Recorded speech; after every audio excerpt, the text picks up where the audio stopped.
I heard you say, meet you in the long grass,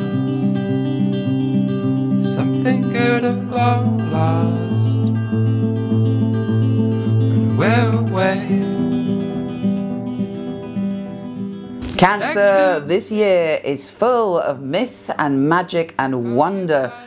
And you should be feeling very super sensitive, super psychic and super intuitive. In fact, the best bit of advice I can give you is truly listen to your intuition this year for best results. Let's start at the beginning. I'm going to give you some dates this year that are important dates. But obviously for much more detail, listen to your weekly and monthly and daily astrology on my site, which will really get into the meat of the stars. Right, January the 9th, new moon in your position of relationships. You should feel that there is a beginning for you when it comes to love. You're opening up to a new start in love. And also on the 23rd, Venus enters your position of relationships. And on top of that, on the 23rd, we also have a full moon in your sign. Very powerful stuff. And as I said, really listen to your instincts. Look out for dreams and symbols that are telling you what direction should I go in when it comes to my love life in 2016. But there will be a revelation there. On February the 5th, Venus is conjunct Pluto, and that's when the transformation begins in your love life. And there's also a new moon and the Chinese New Year. So for the first 2 months, you're like, whew, what is going on? I'm getting all these messages about my relationships, my intimate friendships, my close relationship with other people, and including my relationship with myself. On March the 8th, we have a new super full moon, which is offering you an opportunity to go on a journey, to go on an adventure. It doesn't have to mean a physical journey. It can also mean an internal journey where you're opening up your consciousness to new experiences. On the 12th, Venus enters a 5-planet stellium of adventure. There's a part of you that cannot be held back around March the 12th. You are opening up, you are stretching, you are growing. If you try to do the same old things and ignore that, you could end up feeling a little bit kind of annoyed, or you could end up feeling that things aren't working out for you. But ultimately, honestly, in March, just do something different. Experience different types of people, experience travel, allow yourself to take up a course, but do something where you're learning something new, and great rewards will come of that if you do.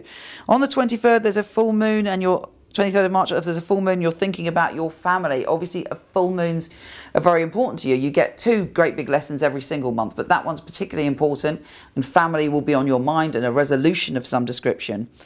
Now, the big date of the year for everyone is April the 13th, where there is a Star of David if you include Vesta. Now, Vesta is the goddess of sexuality, and I think it's very important. She's like a Virgo and a Scorpio mixed together, a complex creature about responsibility, but also sexuality and power. And there's a great healing for everybody around that date. And for you in particular, because the moon is in your sign in there, it's deeply relevant. You are healing from the inside out your relationships. And not just, this is so big, I think it's even healing us to do with past life relationships, never mind just ex-lovers. So really, there's also a mystic rectangle with the moon in your sign. Around April the 13th, look out, pay attention, light a candle, do some meditation, do something to focus. In fact, even make a wish or ask the universe to help you in those areas, because it is extraordinary astrology. On May the 6th, there's a new supermoon in your position of connections and collaborations with other people. You stepping into a space where around May the 6th, you may find yourself hooked up with a group of people that are very beneficial. On June the 17th, Venus is entering your sign. Oh yeah, that's the time where you really got the little bit of love magic going on. And on the 21st, the sun enters your sign, and that's when you feel that you have power, you have strength, your battery is recharged. And on the 30th, Venus is in opposition to Pluto. You will be having to be honest about your relationships on June the 30th, because Pluto is going, right, it's time for transformation. On July the 4th, we have a new moon in your sign, and that's when the year really begins on that date, because you can reinvent yourself, you can transform yourself. There's a part of you that goes, I'm putting the past behind me from that date. We also have Sun and Mercury opposition Pluto on the 7th of July. If there's any lurking stuff to do with relationships that you haven't dealt with or sorted out, that might appear around that time. On the 19th of July, though, there's a full moon in your position of relationships. And again, you're having a revelation. Are you going to listen to the revelations? Are you going to be true to yourself when it comes to your love life? Are you going to be honest with yourself about what's truly going on? You know, there could be great magic there and great wonder and great adventure and great connection and soul connections this year. So it's not necessarily bad news. Now, in September, Jupiter is shifting signs and it's giving us a whole year of different energy and focus for our good fortune and for our expansion. And for you, it's all about family and home. So if you've wanted to move or you've had problems in your family or things have been going on, after that date, you should find yourself really opening up and things turning around and you feeling good. There appears to be some drilling going on. I do hope you can't hear it because I'm at the end now, so I'm going to carry on.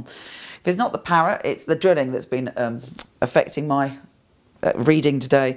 On October the 22nd, there's a Cardinal Grand Cross, which is a pain in the bottom, and within that we have the moon in your sign. So it's quite an emotional day. Bear in mind, if you're feeling like a bit freaked out on October the 22nd, it will pass. And it's actually happening so that you can rebalance yourself. On November the 12th, Venus enters your position of relationships. And so you're able to kind of, again, push on with relationships. And there's a lot more clarity around that time. And you find yourself also on December the 15th, anything you didn't deal with that first Cardinal Grand Cross could come back around December the 15th. So that's one of the reasons why it's important to deal with it at the time. However, on the 18th, we have a pentagram, which is much, much better indeed. And you're feeling that you've got a handle on things. And actually, that's the time where something extraordinary could happen around your career. Massive magical experience connected to career.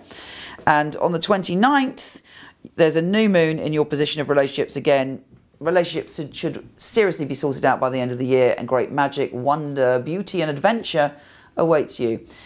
For any of these dates I've rushed through, if you look down below, you will find all the dates written down. I send you so much love. Have a stunning 2016 and I'll speak to you soon.